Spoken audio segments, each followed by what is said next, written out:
Keep your head up. You're not alone. Keep your head up. Keep your head up. We're halfway home. It's time for Your Voices of Hope, a video podcast program that offers straight talk on some of the major issues facing us today: addiction, domestic violence, homelessness, human trafficking, and suicide. But more than that, it's our desire to inspire hope. Now, your host, Michelle Byer. Can you live a normal life with bipolar I, with psychotic features, and an OCD diagnosis? Well, my guest today will tell you the answer to that question and what it is like having that diagnosis. Please welcome Diane Mang. Hi, Diane. How are you today? Good. I'm great. Good. I'm glad to be here. It is so nice to see you, and thank you so much for joining us today. So, My pleasure. let's start out with explaining what bipolar I with psychotic features is. Now, most people know what OCD is, but they also think of OCD as a cleaning, thing. So we're going to explain that as well, because I think people think, like I said, OCD is, I'm cleaning and everything's spotless. And, there's so many, I think, different variations of OCD, if I'm not mistaken. So I probably am mistaken. So let's explain your diagnosis to everyone. The bipolar I with psychotic features basically has to do with mood, and that consists of extreme highs, which is called mania, and then there are extreme lows, which is referred to as bipolar depression. Mm-hmm. It's different from depression, just straight depression, Okay. because of the extreme highs and lows. And then the psychotic features for me come into play when I have those extreme highs. Some people have psychotic features when they're in extreme lows. And what a psychotic feature is psychosis is basically when you somewhat lose touch with what reality for most people is. Does that make sense? Yes. Not sure how to put that exactly. Psychosis is really not about hurting others or anything like that. It's about losing touch with the reality that most people in the world share. Okay. It's having a perception that's beyond what other people see as normal. Give us an example. In other words, for me, it was because I had been adopted, and because I did not know who my birth father was, I had an area of psychosis where I thought I had been conceived out of rape, and that my father was Satan, and I was the spawn of Satan. Okay. I went through about 6 months worth of that when I was on a real manic high. And this is before I was really treated for anything. Okay. So I had about 6 months worth of thinking I'm the spawn of Satan and All right. Well, acting out and doing things. Yeah. So you do know that you are not the spawn of Satan, correct? I know that now. No, where Okay. were you then? Yeah, I know that now. I was Yeah. in Jersey. So, yeah. Yeah, Um, yeah. and now OCD. What exactly is OCD? Your best definition as far as your OCD. Okay. How does that affect you? Obsessive compulsive disorder for me has to do with numbers and grouping and counting. For instance, I cannot look at a digital clock without one, adding up all the numbers and reducing it down to a single number, and then comparing that with the pairs of lines on a digital clock.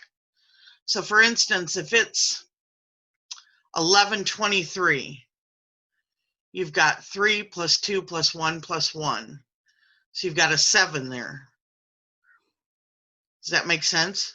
Okay, now you have pairs of lines. So you in a 3, you have 2.5 pairs of lines. In a 2, you have 2.5 pairs of lines, which equals 5. And then in the 2 different ones, you have 2 pairs of ones. So altogether, that equals 7 too. So now you can quit looking at the clock for a while because you've got a 7 that matches a 7. Confused yet? Yes. Welcome to my head. Welcome to my head. I do that to this day. But this Made it makes up in sense. grade. I still do it to this day. This makes sense in your head, though, correct? Mm-hmm. Okay. It does. Where to And the rest of us, we're like, what did you just say?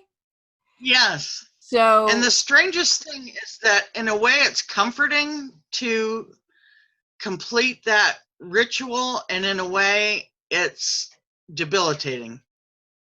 and when we were talking earlier, you mentioned that it was more debilitating than your bipolar I diagnosis. Why do you say that? At this point in my life, it has morphed so much since 6th grade that, and especially during this pandemic, Okay. Whenever I go through periods of boredom, that's what my mind reverts to, is numbers. Oh. So I'm incredibly bored during this pandemic. Yeah. And so every time, so my mind has to stay busy 100% of the time. There's no rest. And that's what it's been staying busy with. But see, it gets to the point where I miss time. I get so enwrapped in playing around with numbers and grouping things that I see into 3s and 5s, and that I actually end up missing time. So, Like all of a sudden 2 hours will have gone by and I have no idea where I've been or what I've done, and I've just been sitting there. Yeah. does that worry you at all? Or no? I live with my mother who keeps me grounded Okay. as Okay. far as that's concerned. Okay. But I'm not hurting anybody with the OCD or anything like that. I just, some days I just get really lost in it. So when did this first get noticed? I know a lot of times with mental illness, it doesn't come about or it's not noticed until late teens, early, youth age. When did yours start getting noticed? Really, the mood disorder started popping out in kindergarten. Very young. And that was when the parents were called in. For me, I was doing a lot of crying, and I had hit a girl because she had tried to hold Billy's hand going to get milk, and I was Billy's girlfriend, and why didn't she understand that? So I socked her in the head, I guess, and But that's because I had to hold his normal. hand to go get milk. Couldn't she understand that? Yeah. But that's So, normal. in my little mind. I know plenty of So girls. there were just some different things like that, but that was out of nature. That was out of character for me, because I didn't have I wasn't like that, and but I was a good student. but then, third grade came along. My parents are called in again. I'm having a lot of nightmares at night. The nightmares really were the harbinger of what was to come. I would wake up screaming probably 3 nights a week at least 3 nights a week, And all in during growing up. nightmares, people were chasing you. I was always being chased or killed or hunted in some way.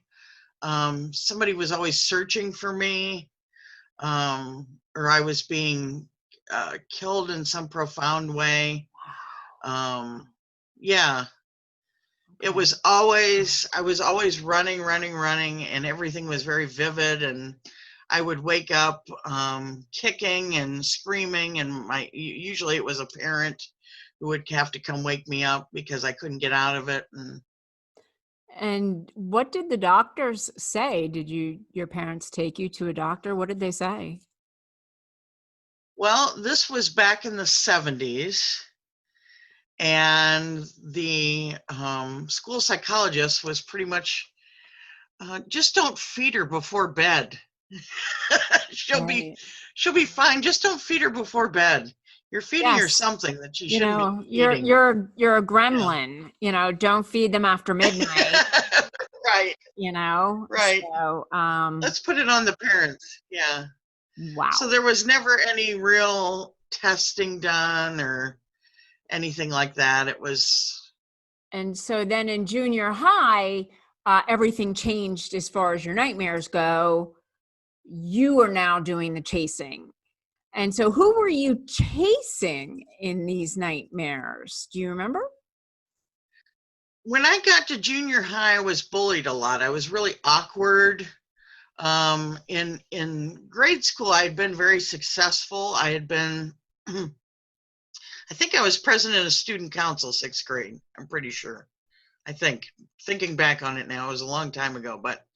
And then when I went to 7th grade at a new school where both sides of the town came together in one school, all of a sudden I wasn't the big fish anymore. Mm-hmm. And I looked really awkward. I was going through a weird stage, my teeth were crooked, my hair wasn't the greatest, and I got picked on quite a lot. And I thought, well, and when I would go to bed at night, all of a sudden my nightmares started to play out where I was doing the killing of these kids in my dreams. Wow. So instead of me being chased by the kids, it was like, I don't know if it was a coping mechanism that my head was going through or what it was exactly, but all of a sudden that was how I coped. Did you share this with your parents or a doctor? No, I knew enough to know not to share that. Probably a good idea, I guess. Yeah, I mean, they were really, really graphic nightmares. Okay. And ones I still remember to this day because they were so graphic. And then I didn't help things because I would sit in class and doodle out whatever I had dreamed the night before. So I kept it on my mind. So then that night it would roll over again. And then it just wouldn't quit. I wouldn't allow it to quit. Wow. And that was really where the OCD came in, because the OCD I would use the numbers to try to get it out of my head. Were you ever afraid that you were going to act? Fives. What? I'm sorry. What did you say about fives? If I did everything in fives, it would allow me to negate whatever was going on in my head so that I wouldn't act on it. Oh. Did that make sense? No. Yeah. So it was like the bipolar and the OCD come together, and they help each other out. Well, that part I got. I just don't understand the number 5, but okay. Yeah. But My number system is 2 meant no, 3 meant yes, 4 meant maybe, depending on the next thing I did, and 5 meant no, it absolutely won't happen no matter what I do. which brings me to my next question. Were you ever afraid that you were going to act out and carry out these dreams? No, like, because I did not have any reinforcement, because I didn't share this with friends. I didn't share it with anybody. It was my own little dream world. And I knew enough at that point in my life that there was a separate dream world from reality. Okay. At that point in my life, I still knew that those two were separate. That's a relief. Or Yeah. we wouldn't be looking at you right now, I'm sure. Yeah. I mean, had I had a friend who would have been going through something similar to me, who was equally angry, I could have seen how that would snowball into something. Oh. But I didn't. And I knew enough to know reality from daydreaming. And so in high school, did this manifest on a deeper level? When were you diagnosed? Were you diagnosed yet? Did you see a doctor yet? No, I was not diagnosed in high school. In high school, it's funny, I had really good friends in 10th grade of high school. Mm-hmm. They graduated when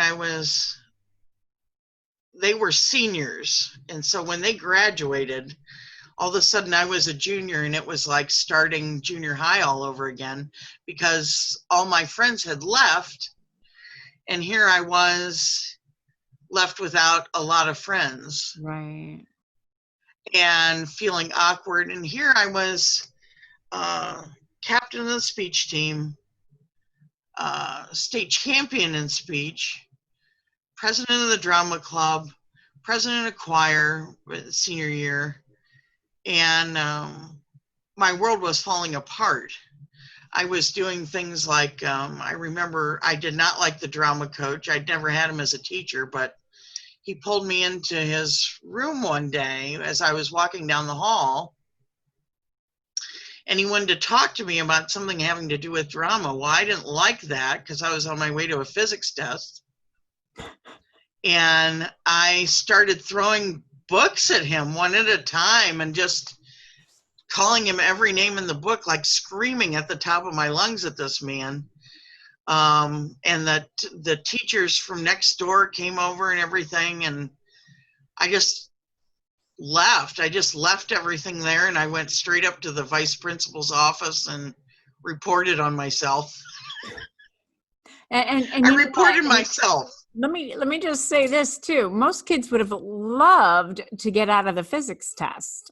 So not only did you tell on yourself, but you wanted to go to a physics test. Okay. I liked physics. I was going to ace that test too. So, but I went and told on myself. Well, first I went to physics class and I said, I'll be right back. And like nothing had happened, right? And then I went to the vice principal's office. It was right next door to physics class, and went and told on myself. And we ended up, I did not. Okay. I was a straight A student almost. I was almost straight A's. So they thought, I don't know what they thought, but I did not get suspended. I don't even think they called my parents. Oh, wow. I think they made me apologize. I think we ended up in the principal's office together, me and the teacher, and I had to apologize. And I think that was as far as it went. Okay. Because I was a good student. Nobody ever thought, here we have somebody who's really off the chain. But Yeah. And so, did a lot of that happen in high school? I had outbursts. I had very few friends after my friends left. The friends I did have, I burned through because I would accidentally say something. It was getting hard to keep the dream world part of things and the real life part of things separate. Okay. It got harder and harder to keep the two separate. Okay.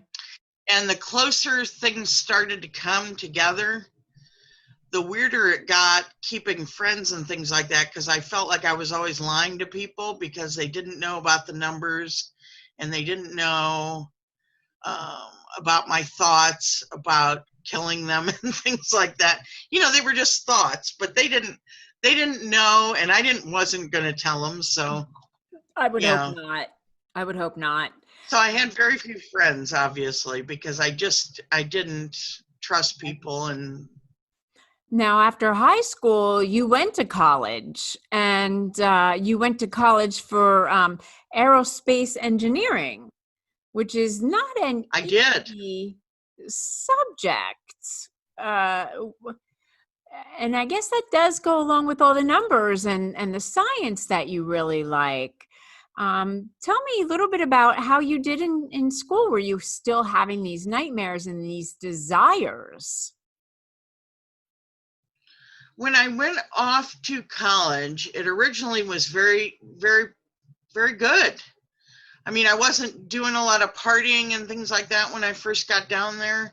And I did have a fresh start, which was nice. Okay. And for the first quarter, we were on quarters down at University of Cincinnati. And for that first quarter, I think I got a 2.8, which was actually kind of good for being in freshman engineering. Okay. Because it was a really strict program and they really overload you. They try to weed a lot of people out that first year. Ah, okay. And so that first quarter, I got like a 2.8. I thought it was the end of the world. And my brother, who had graduated from Cincinnati in engineering, said, "You're doing really well. Keep it up." So I went back in January for my next quarter, and I had rushed a sorority. So I found partying. What? Alcohol? No, Hello, alcohol. no, Let's add alcohol to the mix now. no, not a good thing. Definitely not good. No, it's not a good thing. Not when you're having extreme highs and lows and all that good stuff. And And you weren't medicated yet because you weren't diagnosed yet. Is that correct? right. But Okay. I found that alcohol was kind of like a medication. Correct. Most of us do that too because we're not Right. aware. And so that makes us feel good. So obviously you found something that Right. made you feel good. It And numbed everything. and how carried away did you get?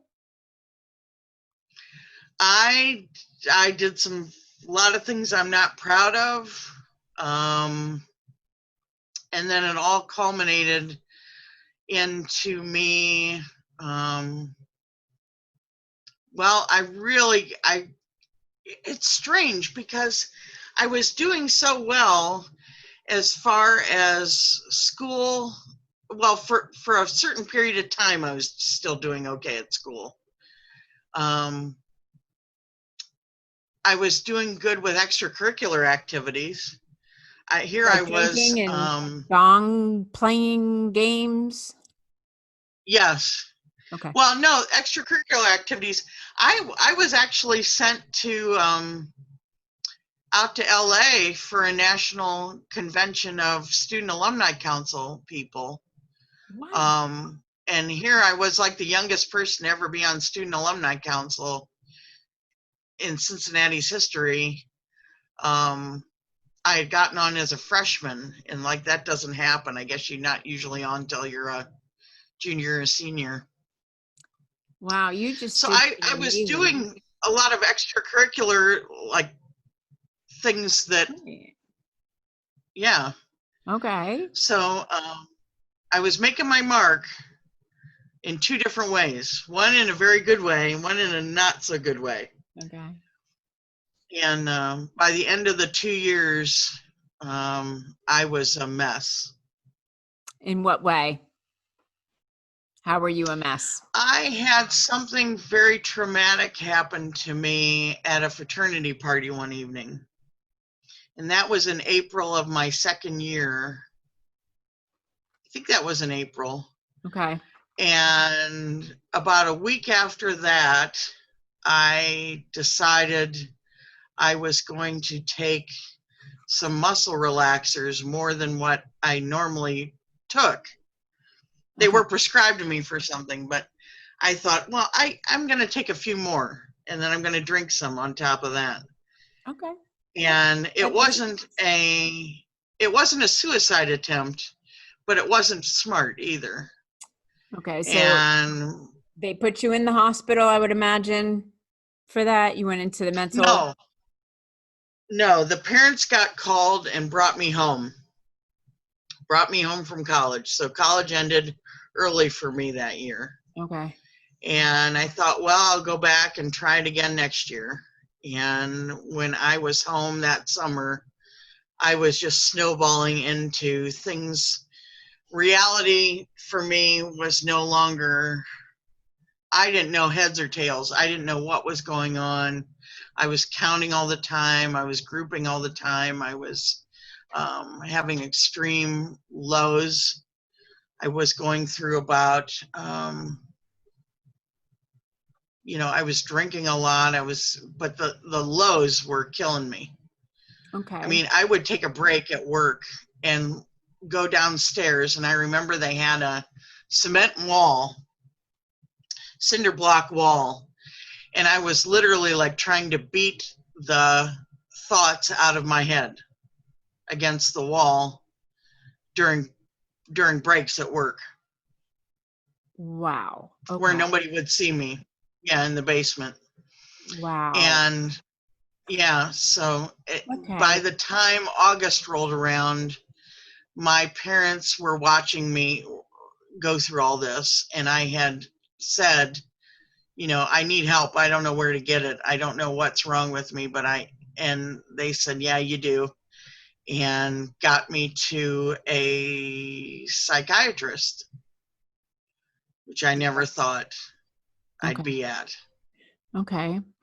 And so you end up going into a hospital, and you're there for quite some time, a month, I believe you said. I And was there for 3 weeks, 3.5 weeks, something like that. And while you're there, and back then, they did things that they do not do anymore. So we don't want to scare people off. But back then, they tied you down a lot. And then as a punishment, you had said that they let you stay in your own urine for quite some time. And I mean, these are inhumane things that they used to do. Did you tell your parents about things like that? My mother actually saw me on the closed circuit camera. She came over on her lunch hour. They had strapped me down before breakfast. And I didn't know, there was no clock in the room. There was just a camera and a bed. And I was strapped down. I know it was before breakfast because I never got breakfast. And I was scared of cameras, scared to death of cameras. And I had this camera looking at me from the corner. Mm. And she came over after her lunch hour. She had gone home to get some clothes for me and brought them to the hospital. And she went to my room, and there was nothing in the room. And she came flying down the hallway and said, "Where is my daughter?" And they said, "Oh, she's in the back." And at that time, the nurse's station in the front was connected to the nurse's station in the back. And my mom went flying through the nurse's station, before they could get her.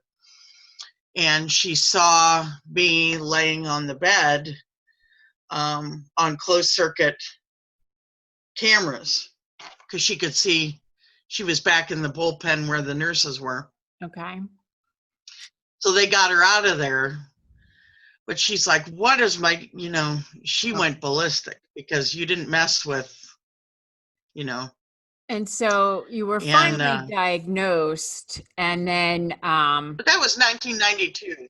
yeah, and so then after that, over the years, for the next couple of years, you had about 10 hospitalizations, you had said, until you were finally. Over the next 2 years, I was very unstable over the next 2 years, and the doctor really wasn't that great of a doctor. Right. And then you And I found wasn't in therapy.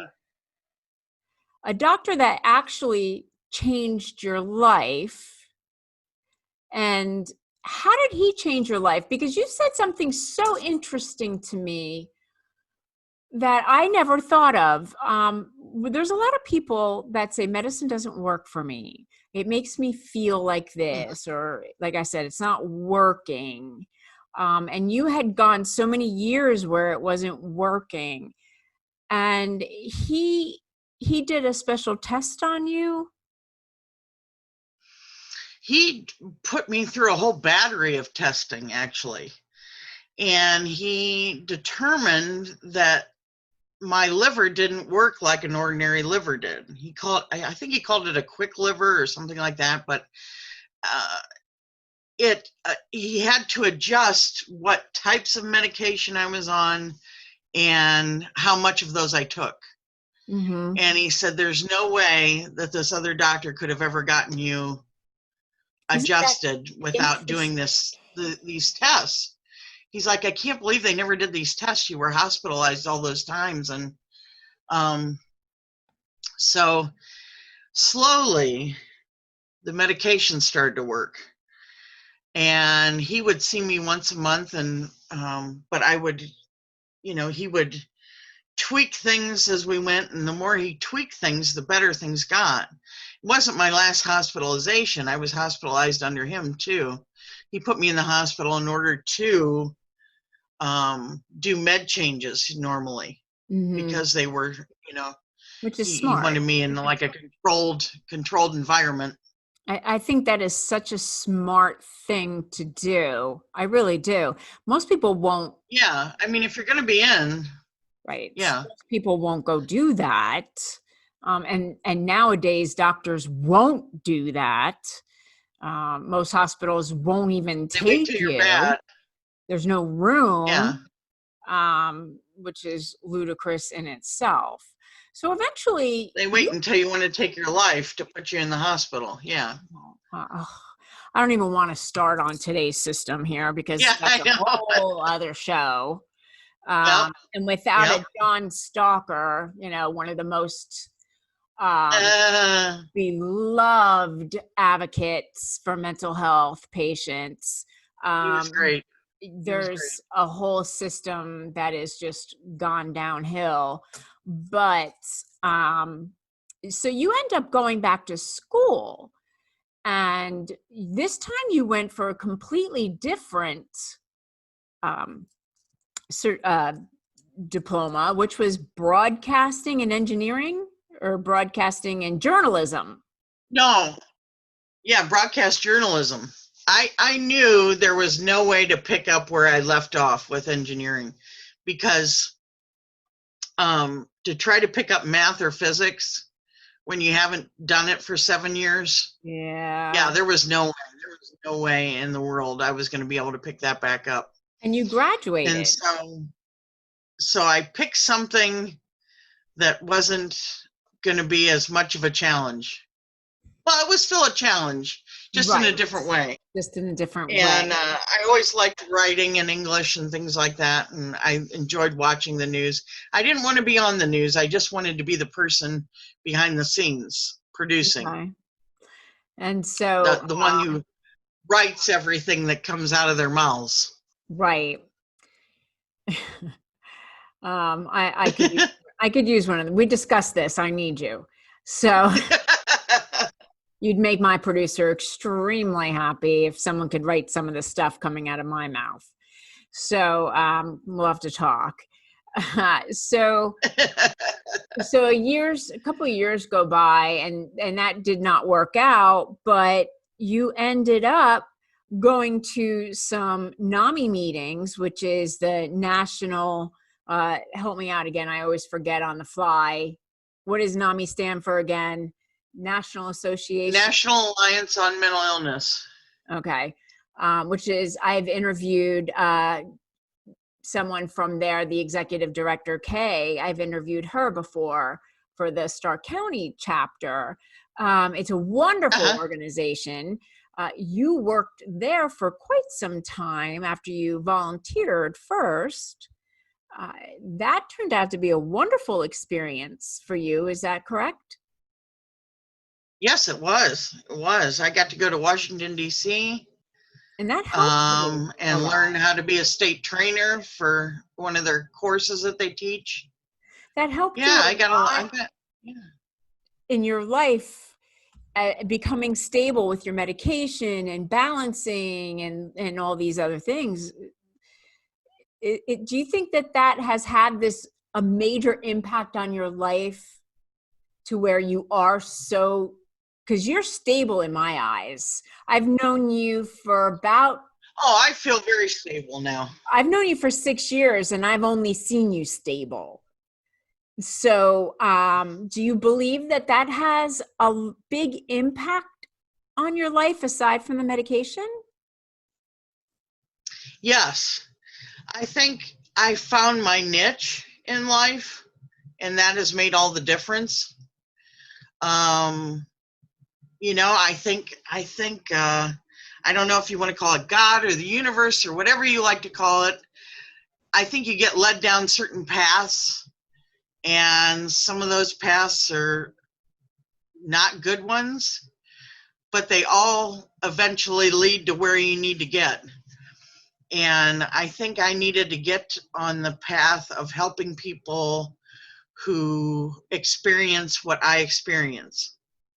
Which is... And the mood disorder and the OCD, yeah.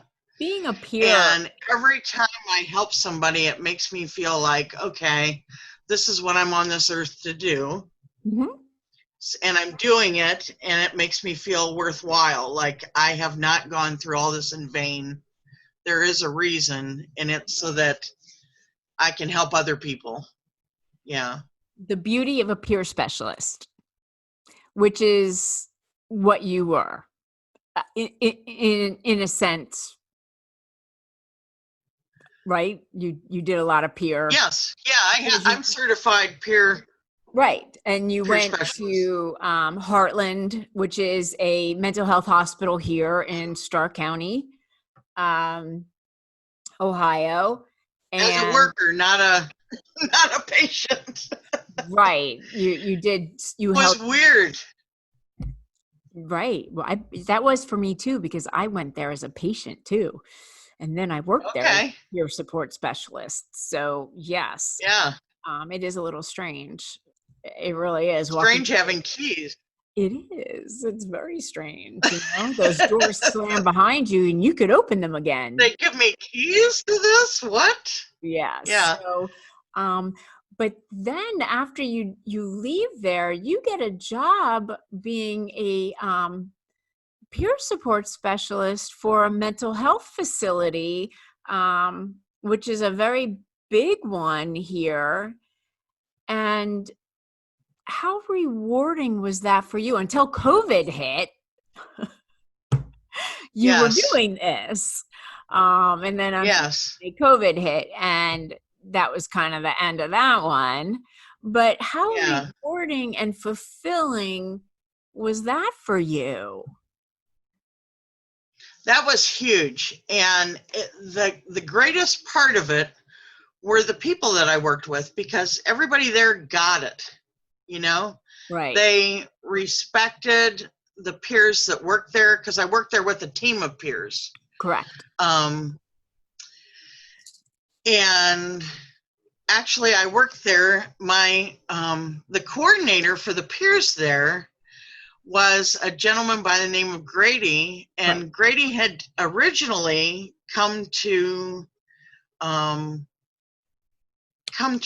meet me because I taught one of his classes. So we ended up working together, and it was really awesome. Yeah. So he ended up,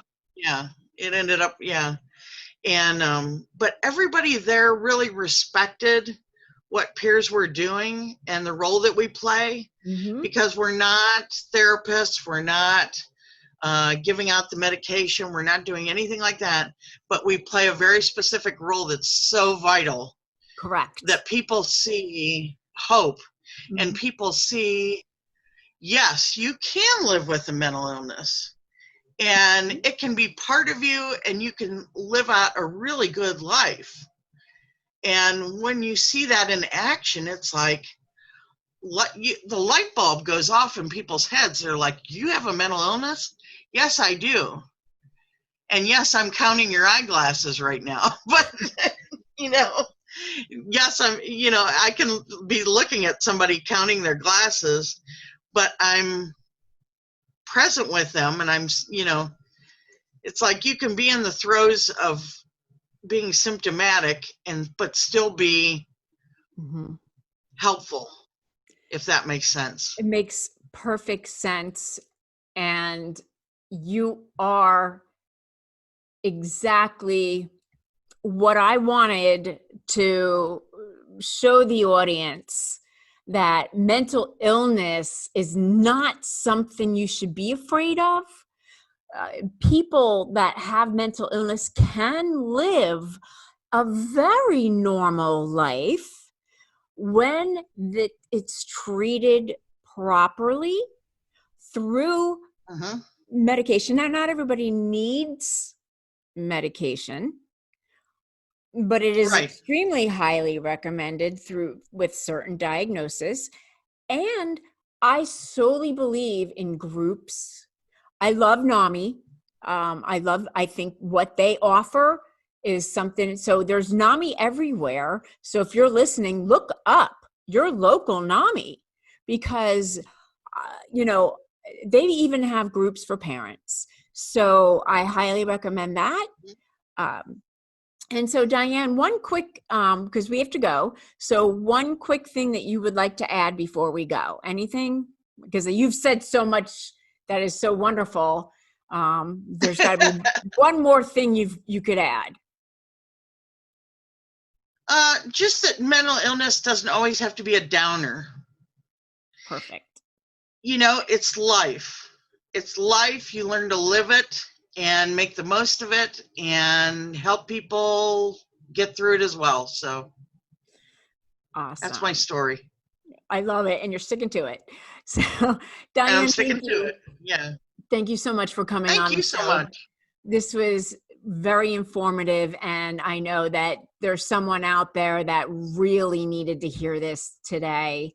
And I want to thank everyone for listening to the show today. And if you'd like to be a guest, please go to either my Facebook page or my website, Your Voices of Hope, and sign up to be a guest.